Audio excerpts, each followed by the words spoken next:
नमस्कार प्यारे विद्यार्थियों, भारद्वाज मैथमेटिक्स यूट्यूब चैनल में आपका स्वागत है। आज से हम लोग स्टार्ट कर रहे हैं एक नया टॉपिक जिसका नाम है इंटीग्रेशन। और इंटीग्रेशन को पढ़ने के लिए जो सबसे जरूरी है वो ये कि आपको डिफरेंशिएशन अच्छे से आने चाहिए, because integration is the reverse process of differentiation. जी हाँ, हमने डिफरेंशिएशन के अंदर जो भी आज तक सीखा था इंटीग्रेशन में बिल्कुल उसका उल्टा करने वाले हैं। आप याद करो, डिफरेंशिएशन क्या होता था? Process of finding derivative. और इंटीग्रेशन जो है which is again a process to find integrals. पहले हम डिफरेंशिएशन के अंदर डेरिवेटिव फाइंड करते थे, अब हम इंटीग्रेशन के अंदर इंटीग्रल फाइंड करेंगे।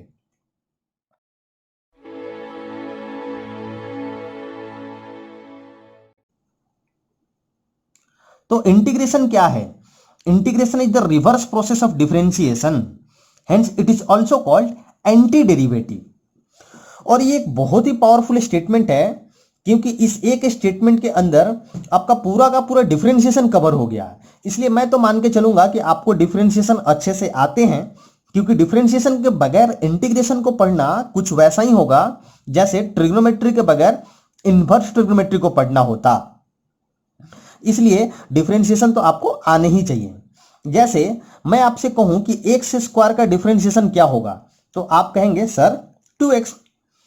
और चूंकि इंटीग्रेशन इसका रिवर्स प्रोसेस है, इसलिए कायदे से 2x का इंटीग्रेशन एक्स स्क्वायर आना चाहिए। जी बिल्कुल आना चाहिए। फिर मैं आपसे कहूं कि एक्स स्क्वायर प्लस 1 का डिफरेंशिएशन क्या होगा, तो आप अगेन बोलेंगे 2x।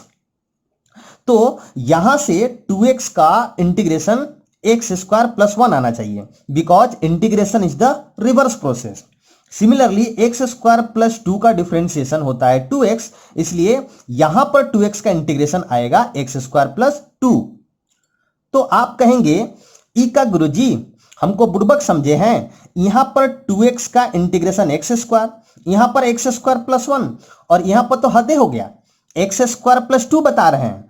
तो जी बिल्कुल 2x का इंटीग्रल अलग अलग इसलिए आ रहा है क्योंकि x square plus something constant को डिफरेंशिएट करने से कांस्टेंटवा शहीद हो जाता है। इसलिए जब हम 2x का इंटीग्रल लिखते हैं तो उस शहीद कांस्टेंट के याद में स्मारक के तौर पर आंसर के साथ खुद से एक कांस्टेंट सी ऐड कर देते हैं। और चूंकि ये कांस्टेंट इंटीग्रेशन की वजह से आया है, इसलिए इसको हम कांस्टेंट ऑफ इंटीग्रेशन के नाम से पुकारेंगे। अब आपके मन में सवाल चल रहा होगा कि इस कांस्टेंट का वैल्यू तो कुछ भी हो सकता है। तो जी हां बिल्कुल, ये कांस्टेंट कोई भी रियल नंबर हो सकता है, मींस इसके इनफाइनाइट पॉसिबिलिटीज हैं, यानी कि किसी एक फंक्शन के इनफाइनाइट इंटीग्रल हो सकते हैं। और वो क्यों? Because of this constant. Means किसी फंक्शन का डेरिवेटिव तो डेफिनिट होता था, फिक्स्ड होता था, बट इंटीग्रल डेफिनिट नहीं होगा, इसलिए इसे हम इनडेफिनिट इंटीग्रल भी बोलते हैं।